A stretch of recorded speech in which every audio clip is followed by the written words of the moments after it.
Hello नमस्कार। आप देख रहे हैं क्राइम तक बिहार झारखंड और हम सूरज कुमार।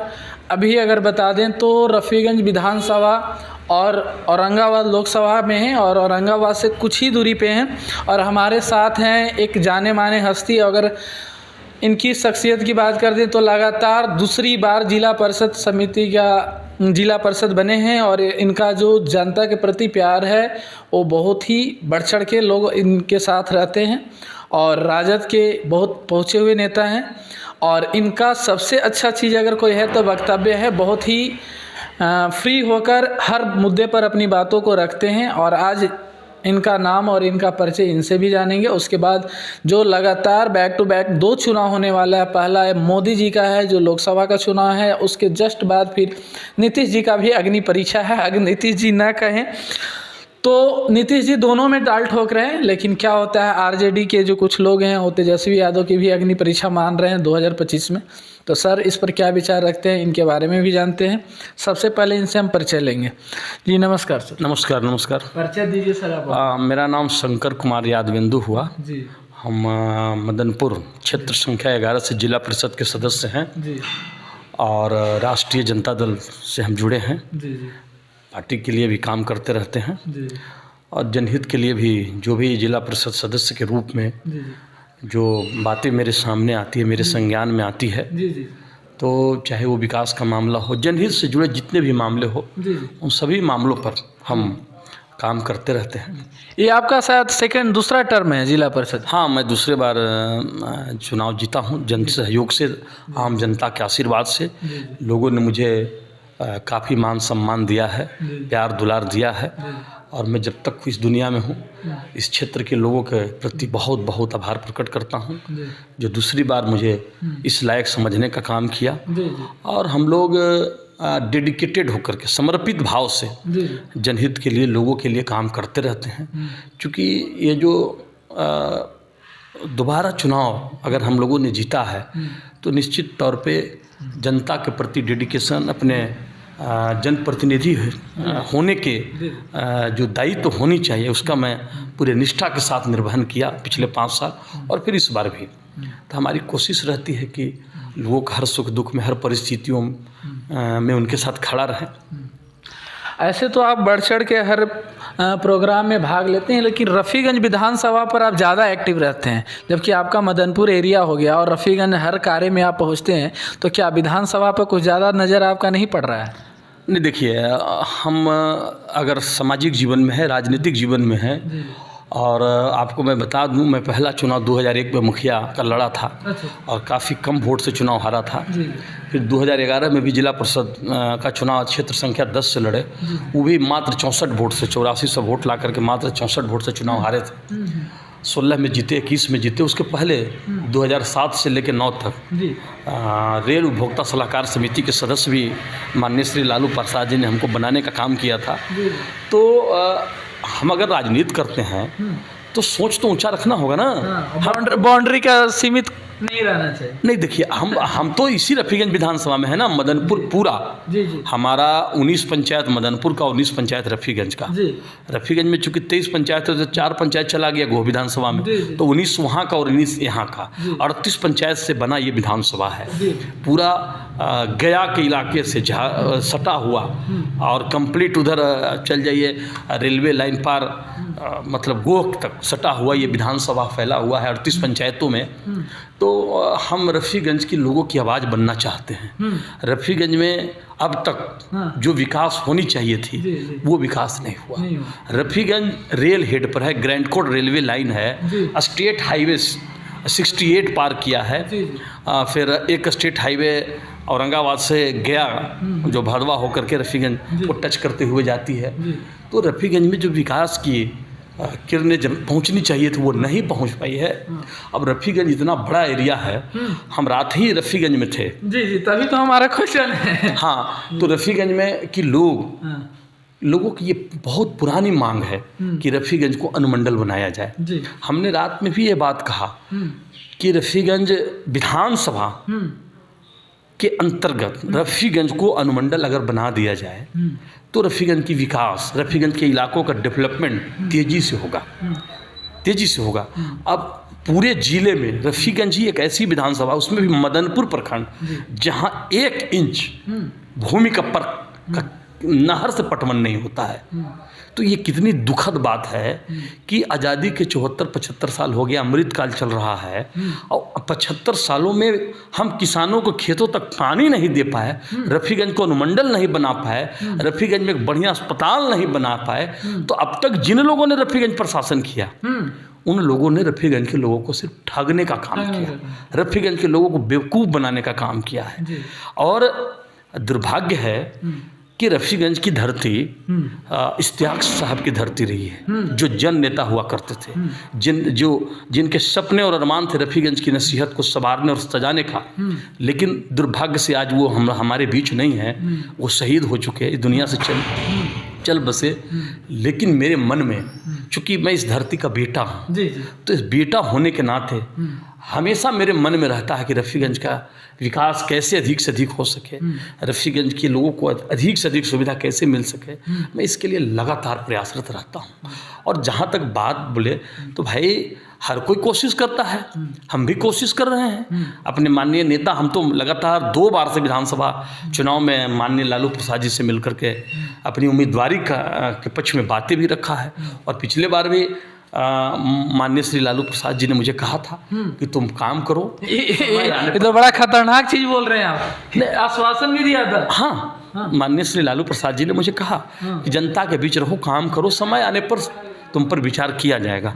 तो निश्चित तौर पर हम लोगों के बीच रहते हैं, क्षेत्र में घूम रहे हैं सर। तो क्षेत्र में आपका नाम बहुत अच्छा है और लोगों का मांग है, तब हम एक क्वेश्चन पूछ दिए।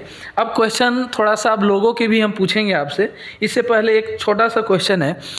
अभी आरजेडी जातीय जनगणना करवाई, और जातीय जनगणना करवाने के साथ ही अमीरी गरीबी का भी एक कार्ड खेल दी, और उसी कार्ड में एक भूमिहार जाति को सबसे गरीब दिखाने का कार्ड खेला गया है आरजेडी की तरफ से।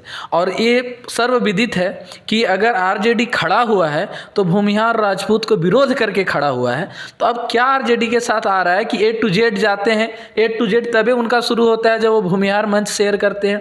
कुछ दिन पहले, 10-15 दिन पहले कृष्ण बाबू का वहाँ पे मनाया जा रहा था, उसमें लालू जी बढ़ चढ़ के स्टेटमेंट देते हैं और वहाँ पे मंच शेयर करते हैं।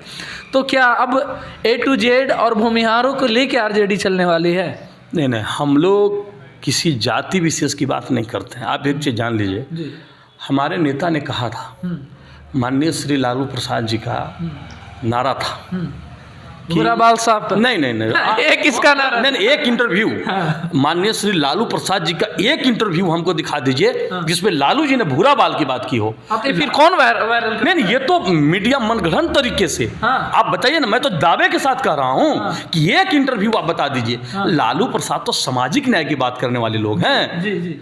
तो मतलब झूठ था कि बुरा? नेता तेजस्वी यादव ने कहा कि सामाजिक न्याय अब हो गया, अब हम आर्थिक न्याय की बात करेंगे। जो मेरे पुरखे नारे लगाया करते थे कि जिसकी जितनी संख्या भारी उसकी उतनी हिस्सेदारी, भागीदारी। तो कहाँ गलत काम किया? लालू यादव ने जाति आधारित, नीतीश कुमार ने, तेजस्वी जी ने, नीतीश कुमार की सरकार और तेजस्वी जी के द्वारा जो जाति आधारित जनगणना की गई, वो डॉक्टर लोहिया जो कहा करते थे, संख्या की बात करते थे, हिस्सेदारी की बात करते थे। तो हम जब जानेंगे ही नहीं कि मेरी कितनी संख्या है, प्राकृतिक संसाधनों में मेरी कितनी हिस्सेदारी है, हमें और किन लोगों के द्वारा हमारे हक और अधिकार को छीना गया है। तो अंग्रेजों के ज़माने में जातीय आधारित जनगणना हुई थी 1931 में, और पहली बार यह नीतीश जी और तेजस्वी जी की सरकार ने जातीय आधारित जनगणना करा करके सारे चीज़ों को स्पष्ट कर दिया कि किसकी कितनी संख्या है, आर्थिक स्थिति क्या है किनका, तमाम चीज़ों को स्पष्ट कर दिया। हम किसी जाति के विरोधी लोग नहीं हैं। राष्ट्रीय जनता दल के बारे में जो परसेप्शन बनाया गया मीडिया के द्वारा, वो बिल्कुल गलत था। हमारे नेता A to Z की बात करते हैं, A से लेकर Z तक सभी मेरे लोग हैं। हम सबकी के साथ न्याय की बात करते हैं, हम सबके सामाजिक न्याय की बात करते हैं, सबके साथ आर्थिक न्याय हो। हम इसकी वकालत करने वाले लोग हैं। हम जाति को कहाँ, अब देखिए, किसी को बदनाम करना हो तो वो तो अलग बात है, लेकिन हमारी मंशा, माननीय श्री लालू प्रसाद की मंशा, तेजस्वी जी की मंशा कभी ऐसी नहीं रही है। हम समाज में सबके विकास की बात करते हैं, सबका साथ लेकर के चलने वाले लोग हैं। सबके साथ न्याय हो, किसी के साथ अकमारी नहीं हो, किसी के साथ भेदभाव नहीं हो, किसी के साथ अन्याय नहीं हो, सबका साथ, सबका सम्मान, सबको इज्जत। और हमारे नेता ने कहा है, तेजस्वी जी ने कहा, ये हिंदुस्तान के इतिहास में तनहा लीडर तेजस्वी यादव हुआ जो बिहार के बाहर में परसेप्शन था, उस परसेप्शन को खत्म किया। और बिहार हिंदुस्तान का पहला राज्य है, पहला राज्य है जहां जिसकी जितनी संख्या उस हिसाब से ऐतिहासिक काम इन लोगों ने किया। जो आरक्षण की सीमा बढ़ी 65 और 75%, बिहार देश का दूसरा राज्य हुआ जहां 75% लोगों को आरक्षण की बात की गई। सबका अपना हक दिया जा रहा है, किसी के साथ हकमारी अब कोई गरीब नहीं रहेगा। 70 साल में गरीबी खत्म हो गया था, 50% जब था, तो अब 75 हो गया, तो अब कोई गरीब नहीं रहेगा। नहीं, सरकार की कोशिश है कि प्राकृतिक संसाधनों में सबकी हिस्सेदारी हो, सबकी भागीदारी हो, सबको रोजगार मिले, सबको कपड़ा मिले, सबको मकान मिले, सबके साथ न्याय हो, ये कोशिश है। सरकार जब संख्या नहीं जानेगी तो उसके लिए योजना कैसे बनाएगी? तो इन लोगों ने जब जानकारी कर लिया, आंकड़ा एकत्रित कर लिया कि किसकी कितनी संख्या है, कितना उसमें भागीदारी है, कितना क्या करना है, तो अब सरकार उस पर नीति बना रही है, काम हो रहा है। अभी आप एक क्वेश्चन जवाब दिए कि जिसकी जितनी संख्या बारी उसकी उतनी हिस्सेदारी। एक तरफ हमारा देश जनसंख्या विस्फोट के तरफ जा रहा है, जैसे कि चीन को भी हम पछाड़ दिए, अब नंबर 1 होने वाले हैं, और दूसरी तरफ सरकार ये अनाउंसमेंट कर रहा है, अभी से नहीं, कांग्रेस की सरकार से ही हो रहा है कि हम दो हमारे दो का नारा चलेगा, अब हमें जनसंख्या पर रोक लगाना है। अब वैसे जो पढ़े लिखे लोग थे, जो शिक्षित लोग थे, इस स्लोगन के साथ हम दो हमारे दो को फॉलो किए, अब उनकी संख्या घट गई या मान लें उनकी संख्या नगण्य रह गई, तो आरजेडी के नज़र में अब उनकी कोई वैल्यू नहीं है। नहीं भाई, हम तो बोले ना कि सबका, किसी के साथ अन्याय नहीं होगा, सबके साथ न्याय होगा। और अभी तो मुख्यमंत्री जी ने जो ऐतिहासिक काम किया जी, भाई, इस देश की मीडिया, बिहार की मीडिया, जो ऐतिहासिक काम था नीतीश कुमार जी का, उस काम को दबाने के लिए फैमिली प्लानिंग पर ही तो नीतीश जी ने कहा था, जो वायरल हुआ। नहीं, ये तो देखिए, ये तो गलत तरीके से किसी चीज़ों को परोसा गया। नीतीश जी ने की मनसा गलत नहीं थी, उनकी सोच गलत नहीं थी, सोच गलत नहीं थी, लेकिन कांग्रेस भी इस बात को एक्सेप्ट किया कि इसे और अच्छे तरीके से समझाया जा सकता था। तो हम लोग चाहते हैं कि जनसंख्या तो नियंत्रण होना ही चाहिए। आबादी जिस गति से बढ़ रही है, अब जनसंख्या कैसे नियंत्रण होगा सर? एक तरफ आप नारा दे रहे हैं जिसकी जितनी हिस्सेदारी उसकी उतनी भागीदारी, तो सब जो अल्पसंख्यक है वो संख्या बढ़ाने की होड़ में लग जाएगा कि भाई पहले वोट का अच्छी व्यवस्था करो, तब तुमको इज्जत मिलेगा, तब तुमको किसी सरकार में वेटेज मिलेगा। सर ऐसा नहीं है ना, आप चीज़ों को गलत तरीके से मैनिपुलेट मत करिए ना। आप समझिए बातों को। हमारी जो संख्या है, उस संख्या उसी अनुपात में बढ़ेगी, जिनकी जो संख्या है वो उसी अनुपात में बढ़ेगी ना। तो फिर घट कैसे जा रही है? कुछ होगा, घट रही है हुजूर, कहाँ घट रही है?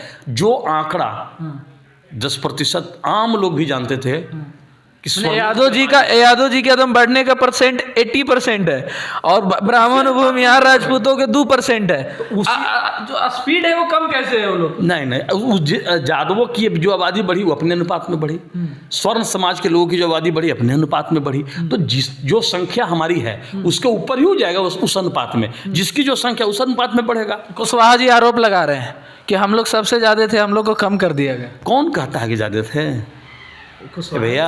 सम्राट चौधरी सरकार एक एक लोगों के दरवाजे पर गई, एक एक लोगों से पूछने का काम की, और सब लोगों ने अपनी बात बताया।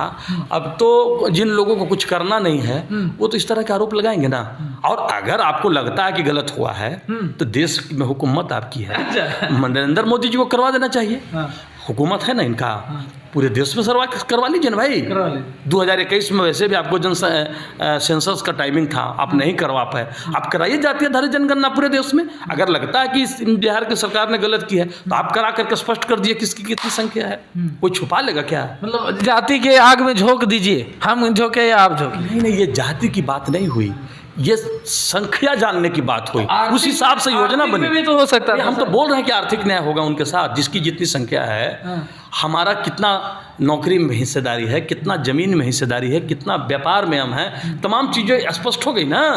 तो अब उस अनुपात से योजना बनाई जाएगी। जो लोग छूटे हुए लोग हैं, जिनके साथ हकमारी हुई है, जिनको उचित हक नहीं मिल पाया, तो उनके साथ ये न्याय होगा। आर्थिक न्याय की बात तो हम करवे करते हैं ना भाई। आप बहुत पुराना राजनीतिज्ञ हैं सर और राजनीति को देखते आ रहे हैं। आप बीजेपी के बारे में क्या कह सकते हैं कि राजनीति पाने के लिए बीजेपी कहाँ तक जा सकती है अपने सबसे पहले तो आपको एक बात बता दें कि वर्तमान में जो देश में हुकूमत जो कर रहे लोग हैं जी, इन लोगों ने देश के लोगों को सपना दिखाया, हसीन सपने इस देश के लोगों ने देखा, अच्छे दिन के सपने थे। अच्छा भाई हम आपसे जानना चाहते हैं, आप भी एक बेरोजगार हैं, इस देश में युवाओं की एक बड़ी फौज बेरोजगारों की खड़ा हो चुकी है। इन्होंने कहा था 2014 में कि हम इस देश के 2 करोड़ लोगों को प्रत्येक साल रोजगार देंगे। ये कहाँ कहे थे? बोले भाई, और फिर जो पक्का मैं नहीं कह रही कि मैं नहीं कह रहा हूँ, ये उन्हीं की बात है कि 2 करोड़ युवाओं को प्रत्येक साल रोजगार देंगे। मोदी जी बोले हैं। अच्छा। 10 साल हो गया, 20 करोड़ लोगों को रोजगार नहीं मिला। रोजगार देने की बात तो छोड़ दीजिए, रोजगार तो छीन लिया इन लोगों ने। प्राइवेट जो निजीकरण हुआ, प्राइवेटाइजेशन जो हुआ, उसमें बहुत लोगों के रोजगार चले गए। रोजगार देने की तो बात आप छोड़ दीजिए, रोजगार छीना इन लोगों ने। इन लोगों ने कहा था, हसीन सपने दिखाए थे, काला धन की बात किए थे, भ्रष्टाचार की बात किए थे। इन्होंने कहा था कि काला धन आएगा और सबके खाते में 15-15 लग जाएगा। भैया आया क्या काला धन? नहीं आया, काला धन नहीं आया। ये हसीन सपना दिखाने वाले लोग हैं। इन्होंने कहा था कि हम बुलेट ट्रेन चलाएंगे। भैया बुलेट ट्रेन चल गई क्या? पटरी बिछ रहा है भैया, ये तो कब तक बिछेगी भाई? ये ना 25 तक का बुलेट ट्रेन पर चढ़ गए। हम नहीं किए, नहीं किए। हम लोग के बजट से बाहर रहेगा, वंदे मातरम में हम लोग जा ही नहीं सकते।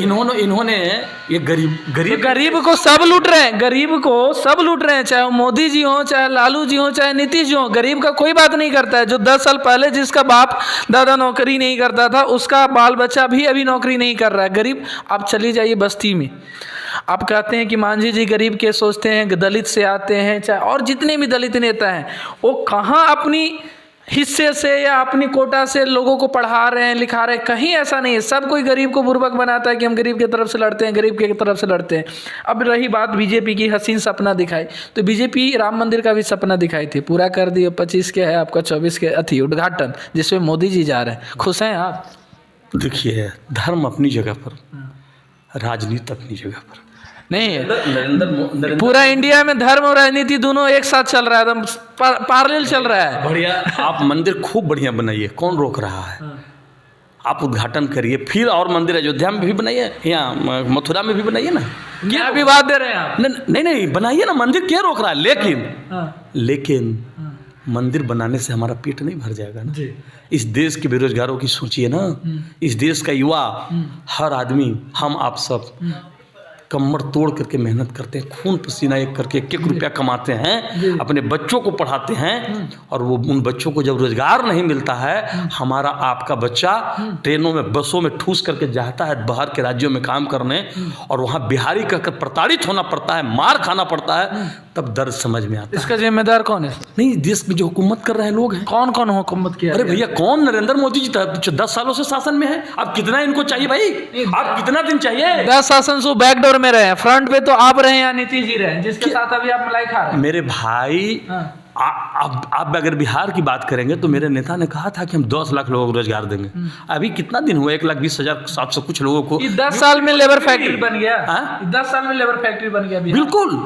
और जो 30 साल शासन किए सर, आप तो सामने है ना, आप ये स्थिति आंकड़े सामने है ना कि भारत की सरकार, इस देश की जो हुकूमत करने वाले लोग हैं, कितने लोगों को रोजगार दिए बतावें तो? नहीं बताएंगे ना। हम किसान हैं, खेती किसानी मेरा आधार है। किसानों के दुगने समर्थन मूल्य हो गए क्या? बोला था ना, बोला था कि 2022 तक सब गरीबों को पक्का मकान देंगे। बन गया क्या सबका पक्का मकान? किसानों के समर्थन मूल्य दुगने हो गए क्या? नहीं हुआ। इस देश के हर तबकों को इन्होंने ठगा है, हर तबकों के साथ इन्होंने धोखा देने का काम किया है। और चुनाव में जब वादा करते हैं, बाद में ये कहते हैं कि ये तो एक जुमला था। अच्छा, देश के जिम्मेवार पद पर बैठा व्यक्ति क्या बोल रहा था कि जुमला? अरे भाई, अमित शाह जी ने कहा कि चुनावी जुमला था 15 लाख। अच्छा, कहाँ से आएगा? अरे मेरे भाई, आपने कहा कि काला धन लाएंगे, सबके खाते में 15-15 लाख देंगे। नहीं मिला, नहीं आया काला धन। इसलिए ये जो लोग हैं, सिर्फ हिंदू मुस्लिम के झगड़े लगा करके राजनीति की रोटी सेकना चाहते हैं। हिंदू मुसलमान करने से नहीं होगा।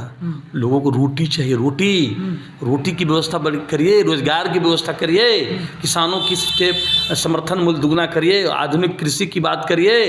ये नहीं करेंगे, कहेंगे राम मंदिर बनाएंगे। तो आप पे भी तो आरोप लगता है कि आप जाति की बात करते हैं, गरीबी की बात नहीं करते। भैया हम तो सबको जात गिन के बता दिया किसकी क्या संख्या है। तो यही है ना, जाति आप गिन रहे, गरीबी कहाँ गिन रहे? अरे भैया जब मेरे पास आंकड़ा ही नहीं रहेगा तो उसके लिए योजना कैसे बनाएंगे? हमने तो आंकड़ा लाया है ना, अब उनके लिए योजना भी बनाएंगे। बनाइएगा? बिल्कुल बनाएंगे, बना रही है सरकार। अभी सरकार ने कहा कि प्रत्येक परिवार को 2-2 लाख रुपया, जिनको घर नहीं उनको घर बनाने के लिए देंगे।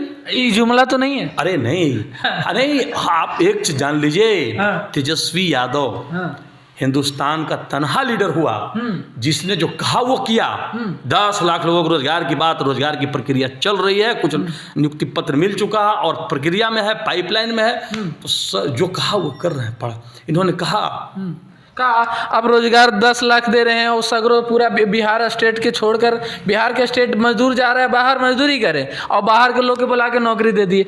इसमें यूपी के, बिहार से ज़्यादा तो यूपी के आदमी ज्वाइन किया है, बाबा योगी की नगरी के ज्वाइन किया है।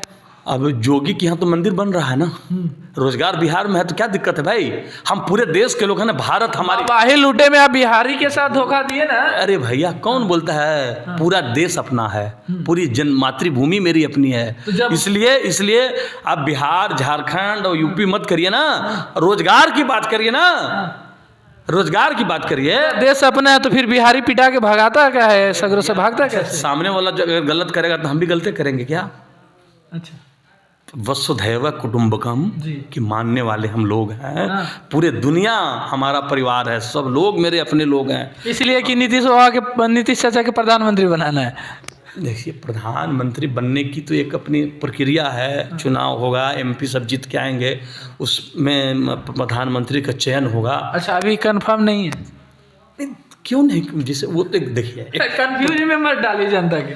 देखिए इंडिया जो गठबंधन बना है जी, उस गठबंधन में बहुत सारे लोग हैं प्रधानमंत्री के रूप में, जिनको भी जिम्मेवारी देगी नरेंद्र मोदी से अच्छा होंगे। अच्छा, हाँ एकदम दावे के साथ कह रहा हूँ। और नीतीश कुमार तो पूरे देश में, पूरा देश हिंदुस्तान बिहार मॉडल अपना रहा है। कई मामले में बिहार देश को लीड कर रहा है। तो बिहार में क्या ऐसा है कि बिहार मॉडल अदर स्टेट अपना रहा है?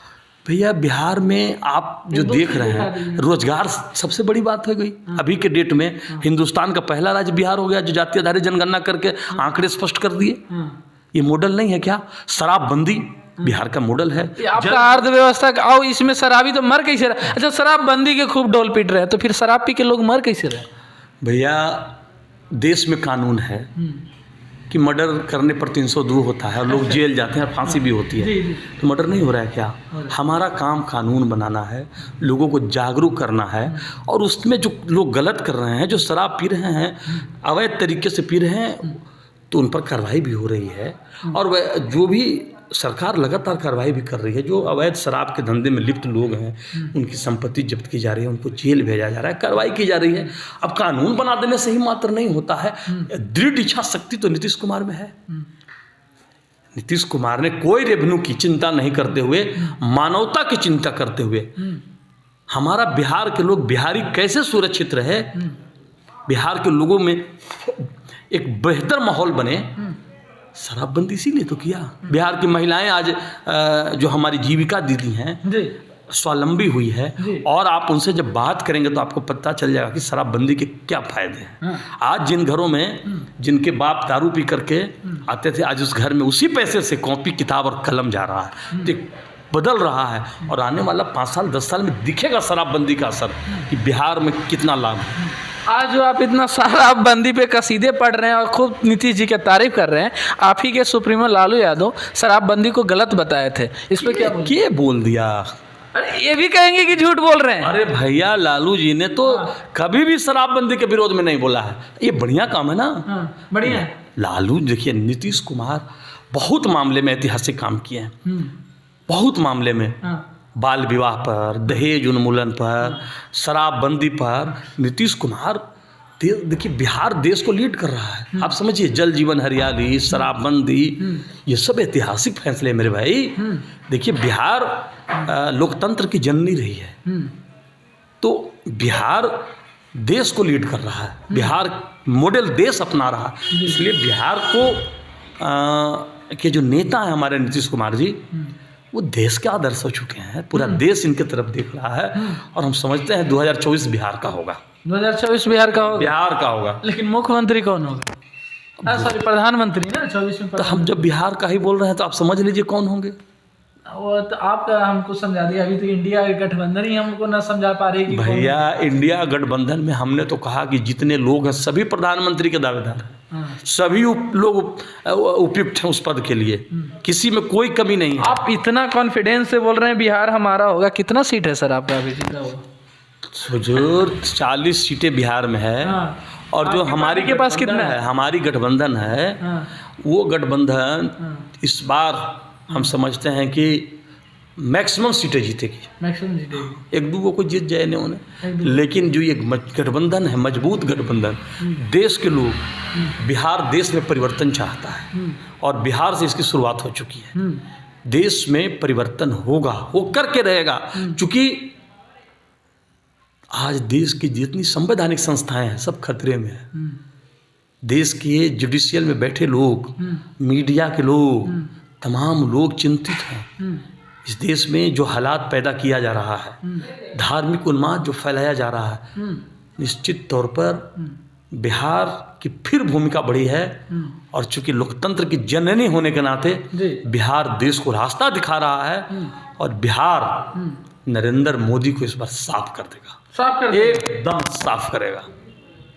आप तो बता देते हैं, बहुत बड़ा भविष्यवाणी कर रहे हैं। 3 महीना बाद फिर आएंगे आप? एकदम हम जो बोल रहे हैं आप रिकॉर्ड कर रहे हैं, फिर हमको आप सुनाइएगा, क्योंकि फेल लोग हैं, एकदम फेल कर चुके हैं, हर मुद्दे पर फेल है। तो जनता नहीं वो बताते हैं कि देखिए हम राम मंदिर बना दिए, हम देश को सुरक्षित कर दिए, इतना राफेल आ गया, इतना सैनिक हम कर। अच्छा, अग्निवीर पे क्या बोलेंगे आप? अग्निवीर रोजगार हर साल अग्निवीर में बहाली हो रहा है, तो इस पे क्या बोलेंगे? अग्निवीर इस देश के युवाओं के साथ बड़ा धोखा है, बड़ा धोखा। ऐसे कैसे? एकदम। अरे भाई, आप जिन बेरोजगारों को नौकरी ले रहे हो और 4 साल नौकरी सेवा उनसे लेंगे, उसके बाद वो क्या करेगा?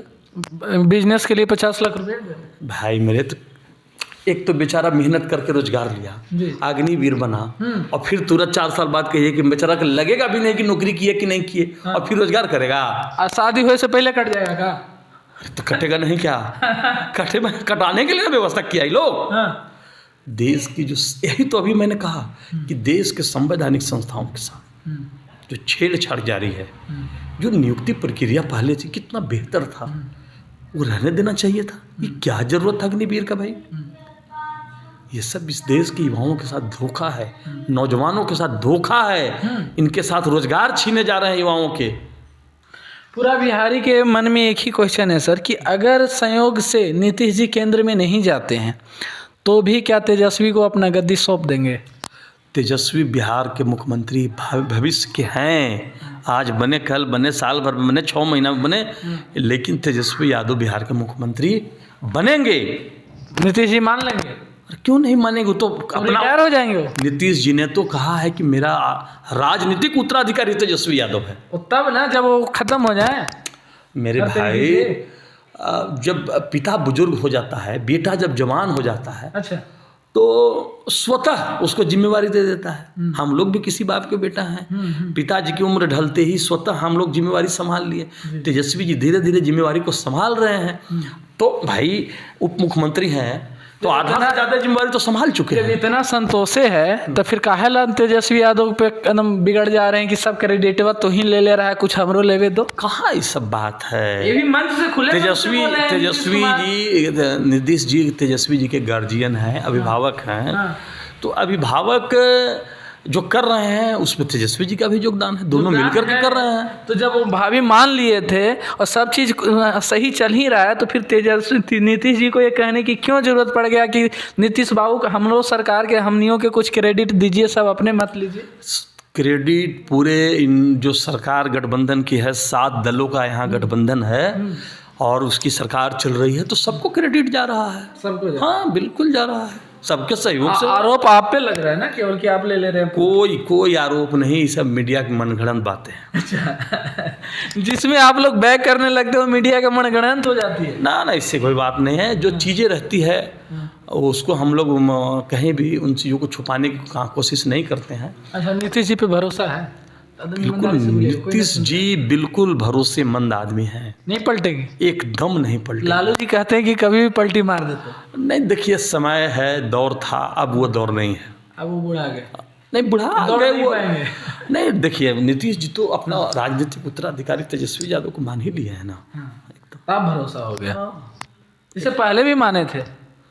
नहीं है भाई, उसमें कहीं शक नहीं, कोई शक वो एकदम नहीं। अभी अब अपना लोकल क्षेत्र की बात कर लें तो कोयल नहर बहुत बढ़ चढ़ के होता है, तो कोयल नहर का मुख्य रूप से जिम्मेवार कौन है नहीं बनने का? एक बात बता देता हूँ आपको जी। क्योंकि कोयल नहर से हम भी प्रभावित हैं जी, आप ही का क्षेत्र? हाँ, मैंने कहा कि रफीगंज विधानसभा अंतर्गत मदनपुर ही पूरे 11 प्रखंड में, इस जिले का जी। मदनपुर ही एक प्रखंड है जहां 1 इंच भूमि का पटवन नहर के पानी से नहीं होता है। और जब लोकसभा चुनाव आता है लोग नहर को मुद्दा बनाते हैं। नहर हम ही बनाएंगे, डेट नहीं बताएंगे और चुनाव बाद भूल जाएंगे। 2014 में यहाँ के जो सांसद हैं गया की एक सभा में, क्या नाम है सांसद? सुशील कुमार सिंह, इन्होंने कहा था, प्रधानमंत्री जी गया की जनसभा में कहे थे कि हम किसानों के खेतों में उत्तर कोयल का लाल पानी देंगे और किसानों के चेहरे लाल हो जाएंगे। प्रधानमंत्री जी, आप किसानों के खेतों में तो लाल पानी नहीं दे पाए, लेकिन चेहरा लाल। लेकिन औरंगाबाद के सांसद का चेहरा जरूर लाल हो गया। फिर 2019 का चुनाव हुआ तो डाल्टनगंज में शिलान्यास किए प्रधानमंत्री जी, और वो कहा कि मैं उत्तर कोयल का लाल पानी दूंगा। और 2019 से 24-23 चल रहा है, फिर कहेंगे वही, फिर वही बात। तो उत्तर कोयल नहर परियोजना जो इलाके के लिए सपना है, ये चुनावी मुद्दा है। तो इस बार यहाँ की जनता उत्तर कोयल नहर को लेकर के जागरूक है। अब जवाब देगा, एकदम जवाब देगा, और इनको अभी घूमने नहीं देगा। घूमने भी न दीजिएगा? नहीं घूमने देगा ना। लोग तो पूछ रहे हैं ना, लास्ट ईयर मात्र 11% रोपनी हुई थी इस इलाके में, मात्र। चूंकि ये इलाका खेती और किसानी पर टिका हुआ है, यहाँ कोई इंडस्ट्री नहीं है। रोजगार का सबसे बड़ा साधन कृषि और पशुपालन है जी। और कृषि में आपने आंकड़ा बताया, हम आपको आंकड़ा बताया कि मात्र 11% रोपनी हुई थी। कौन लोग जिम्मेवार है भाई? कौन लोग इस जिले पर शासन कर रहा है?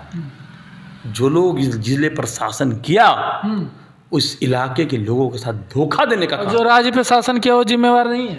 भैया आपको एक चीज बता देते हैं, 91 में लालू जी ने मोहम्मदगंज बराज के फाटक को खोला था, और आज कुटुंबा तक उत्तर कोयल का पानी आता है, वो लालू यादव का देन है। 91 के बाद फिर कोई काम नहीं हुआ। बहुत बड़ा चीज आप बता रहे हैं। हाँ, यहाँ तक कुटुंबा तक आती है और उसके बाद नहीं आ पाती है। इसका जिम्मेवार जिला प्रशासन, जिले में जो जनप्रतिनिधि हैं, जो सांसद हैं, जो लोगों से वोट लेते हैं सिर्फ नहर को मुद्दा बना करके, वो लोग जिम्मेवार हैं। अभी मैं आपको बता दूं कि मेरे गांव के बगल तरफ से केसहर कैनाल निकला है, केसहर पश्चिमी और केसहर पूर्वी और पश्चिमी। इस बार हम लोगों ने सिंचाई विभाग से मिल करके तेजस्वी जी से आग्रह करवा करके ये दोनों में 50-50 लाख रुपया दिवा करके काम करवाया है। उड़ाई अभी हुई है। तो इस बार अच्छी बारिश नहीं हुई, बरसात नहीं हुई, जिसके कारण थोड़ा दिक्कत हुआ है। लेकिन हम उम्मीद करते हैं कि आने वाले दिन में इस दोनों जो नहर कैनाल की जो उड़ाई हुई है, इससे किसान के खेतों तक पानी पहुंचेगी। और उत्तर कोयल तो भाई जो सपना है उसे हकीकत में बदलना चाहिए, उसे लाना चाहिए, एकदम लाना चाहिए, एकदम लाना चाहिए। और हम लोग को भी कोशिश रहेगी, कोशिश कर रहे हैं। अगर आरजेडी आपको मौका देती है रफीगंज विधानसभा से आने की, तो आप क्या मुद्दा लेकर जाएंगे जो औरों से अलग होगा और आपको जनता पसंद करेगा? हम तो शुरू में बताया कि रफीगंज के लिए ये दुर्भाग्य है कि रफीगंज के धरती पर जन्मा रफीगंज का बेटा रफीगंज का विधायक नहीं बन रहा। अशोक सिंह कहाँ के? अशोक सिंह यहाँ से विधायक रहे, हम उनको मानते हैं रफ़ीगंज का, लेकिन लेकिन जन्म कर्म तो पटना में हुआ, बाहर में हुआ, रफ़ीगंज में नहीं हुआ। लालन पालन बाहर में हुआ। पैतृक आवास तो यही है ना? हाँ, उनके पिताजी का जन्मभूमि रहा है, लेकिन अशोक बाबू की जन्मभूमि नहीं रही है। बहुत बड़ा बात बता। अभी अशोक बाबू बाहरी हो गए अब। बाहरी हम कहाँ बोल रहे हैं, हम तो बोल रहे हैं कि यहीं, परंतु नहीं लगाइए फिर। हम तो ये बोल रहे हैं कि अशोक बाबू, हम लोग इस धरती पर पैदा हुए हैं। अच्छा, हम इसमें शक है, हो गए। हम है ना। अभी जो रफ़ीगंज के विधायक हैं वो बाहरी हैं। क्या रफ़ीगंज की धरती इतनी बंजर हो गई? प्रचार में नहीं घूमे थे उनका? नहीं, देखिए हम तो पार्टी के साथ थे, पार्टी का फैसला था, निर्णय था, तो हम लोगों ने वोट किया। पार्टी तो गोह में भी बाहरी से ला के दे देती है, रफ़ीगंज में बाहरी से ला के दे देती है। देखिए, नेतृत्व का जो फैसला हुआ उस फैसले को हम लोगों ने माना, लेकिन हम रफ़ीगंज की लड़ाई, स्थानीय की लड़ाई अपने नेता के सामने हर समय लड़ते रहते हैं कि रफ़ीगंज में हमको रफ़ीगंज का बेटा चाहिए जो रफ़ीगंज को लीड करे। रफ़ीगंज में जो पैदा हुआ है वो न रफ़ीगंज के दर्द को समझेगा। जो बाहर का आदमी है, जो रफ़ीगंज में पैदा ही नहीं हुआ, वो क्या समझेगा यहाँ के लोगों को दर्द? निहालुद्दीन साहब पे खान लोग भी बहुत भड़के हुए हैं कि वो आते ही नहीं हैं, ये हैं वो हैं। उनका हम 2-3 कल विजिट कर रहे थे तो बहुत आपके विधायक पे भड़के हुए लोग हैं खान जी, उनको लेके क्या कहिएगा? अरे भैया, निहालुद्दीन तो पॉलिटिकल टूरिस्टर हैं। टूरिस्टर? आप तो और बड़का पॉलिटिकल टूरिस्टर हैं। वो लॉन्च तो आप ही लोग ने किए रफ़ीगंज? नहीं, देखिए, हमारे नेता का जो निर्णय था, जो फैसला था, डिसीजन था, उसको हम लोगों ने माना। अब ये तो सिर्फ रफ़ीगंज के लोगों पर शासन करने आए हैं। ये फिर जीते हैं 5 साल है, फिर हारेंगे, अपना चले जाएंगे बैग उठा करके। और हाजी हैं वो, सब लोग बोल रहे थे हाजी के बाद आदमी के रिटायर हो जाना चाहिए देश दुनिया से। अब वो तो वो जाने, अब कब रिटायर करेंगे वो समझे। वो रिटायर हो कि नहीं हो। आप टाल ठोक रहे हैं विधानसभा। भाई, मांगना गलत है क्या? नहीं, मांगना तो सही है। क्या हम नहीं मांग सकते? मेरे में वो चीज़ नहीं है जो निहालुद्दीन में है। नहीं, आप उनसे ज़्यादा हैं। आपकी पार्टी यादव जी का, आप यादव जी था, आप तो और ज़्यादा। राष्ट्रीय जनता दल यादव जी की पार्टी नहीं है। राष्ट्रीय जनता दल उन सभी लोगों की लोग तो यही कहते हैं। अब लोग तो बहुत कुछ बोलते हैं, हम तो अब उनके फेरे में नहीं हैं। हम लोग तो राष्ट्रीय जनता दल उन तमाम गरीब गुरबे पिछड़े दलित हर तबकों की पार्टी राष्ट्रीय जनता दल। हमारे राज्यसभा सांसद मनोज झा जी हैं। अच्छा, आप दलित की भी मानते हैं अपना? बिल्कुल। जीतनराम मांझी के जो तू तड़ाम किया गया उसको आप सही मानेंगे? नहीं, देखिए, हम उन बातों में नहीं उलझना चाहते हैं, लेकिन राजनीतिक में संसदीय परंपरा का ख्याल रखना चाहिए। पार्लियामेंट्री शब्द का प्रयोग होना चाहिए, संसदीय भाषा बोली जानी चाहिए, पूर्व हो चाहे भूतपूर्व। हाँ, लेकिन मुख्यमंत्री जी को, अब जैसे हमारा अगर कोई छोटा भाई है, अगर वो कोई बड़े पद पर भी चल जाएगा तो हम उसको भाई को कहेंगे। नहीं, घर पे कुछ कर सकते, पद पे तो गरिमा रखना पड़ेगा। नहीं, वो ठीक है, लेकिन नीतीश जी और मांझी जी का उस तरह का रिश्ता रहा है। अच्छा, रिश्ता रहा। उस रिश्ते के हिसाब से बोले। हाँ। और जो आरजेडी वाले के विधायक ये सबके पीट के भगा रहे थे संसद से, तो वो किस रिश्ता के तहत पीट के भगा रहे? राजनीति में कुछ घटनाक्रम होते रहती है, उसकी व्याख्या नहीं किया जा सकता। हाँ, वो सब चलते रहता है। जी, धन्यवाद। तो जैसा कि हमारे सर का इस बार टाल ठोक के आपका विधानसभा में आने का प्लान है, तो आप किस तरीके से वेलकम कीजिएगा, कमेंट सेक्शन में जाकर कमेंट ज़रूर कीजिए। और जिस तरीके से एक शख्सियत रखते हैं, हमें आपको आगे बढ़ के इनका नाम उछालना चाहिए। और ये सही है कि कोई बाहरी हमारे विधानसभा में या लोकसभा में आके राज्य करे, वो कतई बर्दाश्त नहीं है। अच्छा, आपका लोकसभा तो वही है, बाहरी की बात आता है, बाहरी और भीतरी का। लोकसभा पे क्या बोलेंगे? कौन बाहरी है लोकसभा में? सुशील कुमार बाहरी है, सब बोलते हैं। अरे भैया, तो हम तो शुरू से कह रहे हैं कि जो रफ़ीगंज और औरंगाबाद की धरती पर पैदा हो, इस धरती का लाल ही रफ़ीगंज और औरंगाबाद पर शासन करे। निखिल बाबू आएंगे तो इस बार हमारे हम नेता का जो फैसला होगा हम लोग मानेंगे। और एकदम जो इस बार जो इंडिया गठबंधन से प्रत्याशी होगा वो चुनाव जीतेगा। जीत का सेहरा उसी के माथे पर। चित्तौड़गढ़ टूटेगा।